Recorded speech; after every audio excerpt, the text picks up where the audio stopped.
Assalamualaikum warahmatullahi wabarakatuh.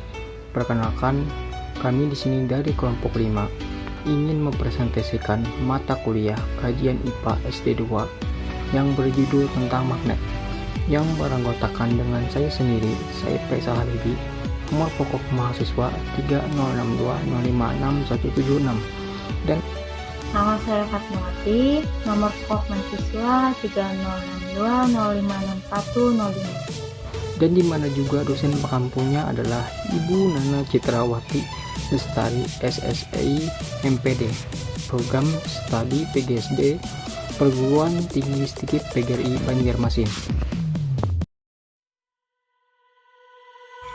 Di sini kami akan membahas tentang magnet. Untuk yang pertama, kami akan membahas mengenai pengertian magnet. Yang kedua, pembahasan tentang jenis dan bentuk magnet. Yang ketiga, pembahasan tentang sifat magnet. Dan yang keempat, pembahasan tentang contoh penggunaan magnet dalam kehidupan sehari-hari. Yang pertama, pengertian magnet. Magnet merupakan suatu objek yang di dalamnya terdapat medan magnet. Magnet sendiri berasal dari bahasa Yunani yaitu magnetis litos, yang memiliki arti batu magnesian. Di wilayah tersebut memiliki kandungan batu magnet, dan magnesia itu sendiri merupakan sebuah wilayah di Yunani pada masa lalu saat ini bernama Manisa. Materi pada suatu magnet memiliki wujud yang di dalamnya terdapat magnet tetap atau magnet tidak tetap.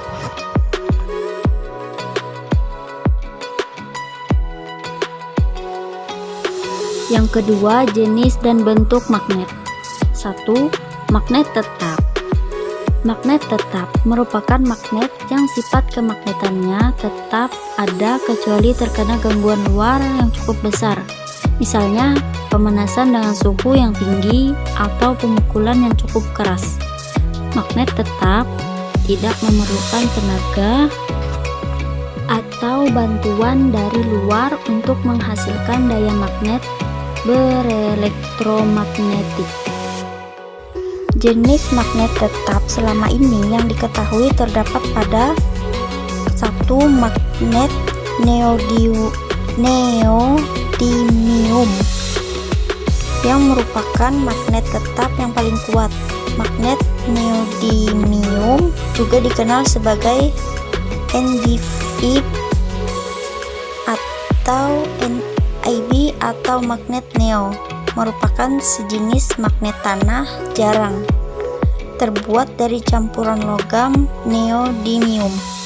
Yang kedua, magnet samarium kobalt atau salah satu dari dua jenis magnet bumi yang langka, merupakan magnet permanen yang kuat yang terbuat dari paduan samarium dan kobalt. Yang ketiga, magnet keramik. Yang keempat, plastik magnet.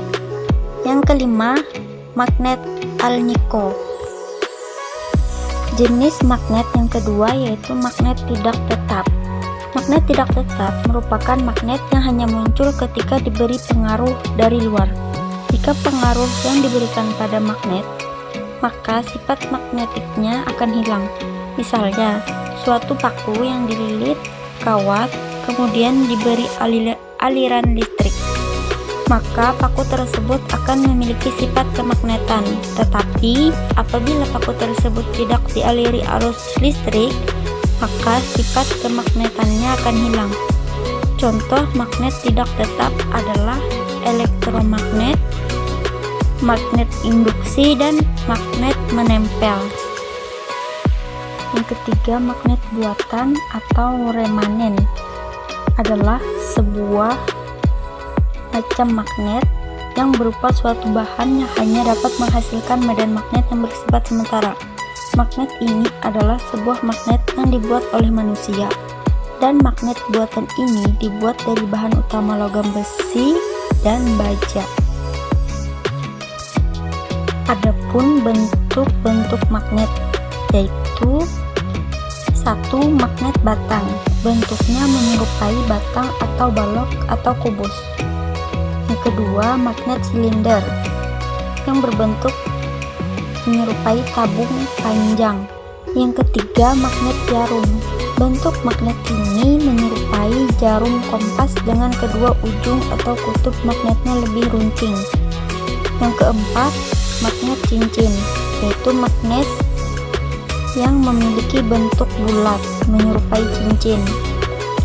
Yang kelima, magnet U, atau disebut juga dengan magnet lagam. Magnet ini berbentuk seperti kapal kuda atau serupa dengan huruf U. 3. Sifat magnet. Timbulnya gejala kemagnetan pada sebuah paku atau potongan besi yang tertarik oleh batang besi merupakan salah satu contoh adanya sifat kemagnetan. Sifat kemagnetan yang ada pada batang magnet ini disebut sebagai magnet permanen. Bangsa yang pertama kali memanfaatkan magnet adalah Tiongkok dengan cara menggunakan magnet sebagai penunjuk arah atau kompas. Adapun sifat-sifat magnet antara lain: yang pertama, tidak semua benda dapat ditarik oleh magnet, sehingga magnet hanya bisa menarik benda-benda tertentu yang ada di sekitarnya.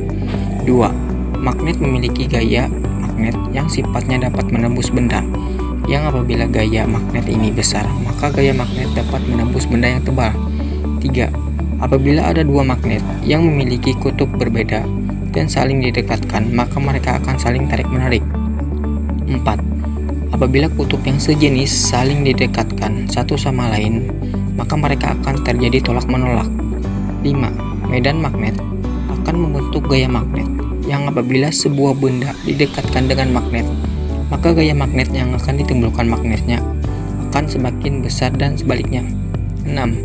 Jika suatu magnet terus-menerus jatuh dan terbakar, maka sifat kemagnetan dapat berkurang dan bahkan menghilang. Sifat-sifat medan magnet. Pertama, bahan feromagnetik. Bahan feromagnetik dapat menimbulkan induksi yang besar, dan bahan feromagnetik ini sangat mudah dipengaruhi medan magnet karena bahan feromagnetik memiliki resultan medan magnet yang atomisnya besar. Elektron-elektron yang ada pada bahan feromagnetik akan menimbulkan medan magnet atomis jika diberi medan magnet luar. Bahan ini mudah dapat magnet permanen. 2. Bahan paramagnetik. Bahan paramagnetik tidak dapat dibuat magnet permanen karena bahan ini dipengaruhi oleh medan magnet luar. Sebagian kecil bahkan akan melawan jika diberi medan magnet luar. Bahkan parametrik dapat menimbulkan induksi yang besar pada suatu medan magnet, tetapi induksinya lebih kecil daripada bahan feromagnetik. 3. Bahan diamagnetik. Bahan diamagnetik bersifat melawan kemagnetan dari luar sehingga sulit dipengaruhi medan magnet luar. Bahan diamagnetik akan menimbulkan induksi magnet yang kecil jika bahan diamagnetik dimasukkan ke dalam medan magnet ini diberi medan magnet. 4. Contoh penggunaan magnet. 1. Pintu kulkas memiliki magnet permanen agar selalu tertutup. Magnet di lemari es memastikan pintu lemari es kedap udara. Dengan itu menghindari pemborosan energi. Merapatkan dua benda sehingga pintu lemari es dapat menutup dengan kuat dan rapat. 2. Mikrofon dan speaker menggunakan kombinasi magnet permanen dan elektromagnetik. Loudspeaker merupakan kombinasi magnet permanen dan elektromagnetik. Loudspeaker pada dasarnya perangkat yang mengkonversi energi listrik atau sinyal ke energi mekanik atau suara. Elektromagnetik membawa sinyal yang menghasilkan perubahan bidang magnet dan menarik bidang yang ada pada magnet permanen. Pergerakan penarikan dan penolakan menggerakkan kon yang menghasilkan suara. 3. Ujung obeng. Ujung obeng dibuat bermagnet agar skrup yang akan dipasangkan menempel pada ujung obeng sehingga mudah memasangnya.